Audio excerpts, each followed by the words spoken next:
இன்றைக்கி நம்ம பார்க்க போகிற ஷேர் பார்த்தீங்கன்னா அவன்டா லிமிடெட். இவங்க இப்போ எந்த செக்டாரில் இருக்காங்கன்னு பார்த்துக்கோங்க. Business of designing, developing, maintaining wireless satellite communication, defence, electronics இந்த செக்டாரில் இருக்காங்க. இவங்களோட மார்க்கெட் கேப் பார்த்தீங்கன்னா 3152 crores.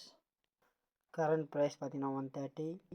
52 வீக் ஹை பார்த்தீங்கன்னா 140 rupees. லோ பார்த்தீங்கன்னா 24 rupees. ஸ்டாக்கோட பிஇ பார்த்தீங்கன்னா 59.6. Book value 6.91 rupees. Dividend healed பார்த்தீங்கன்னா 0.5. ஆர்ஓசி பார்த்தீங்கன்னா 37.1. ஆர்ஓஇ பார்த்தீங்கன்னா 30.7. பேஸ் வேல்யூ பார்த்தீங்கன்னா 2 rupees. கம்பெனியோட ஆனர்ஸ் என்ன சொல்லி நம்ம பார்த்துக்கோங்க. இதோட ஃபுல் வீடியோ நம்ம சேனலில் அப்டேட் பண்ணிடுவோம், போய் செக் பண்ணி பாருங்கள். கம்பெனியோட ஆனர்ஸ் எல்லாம் பார்த்துங்க, நீங்கள் ரேட் செக் பண்ணி பாருங்கள்.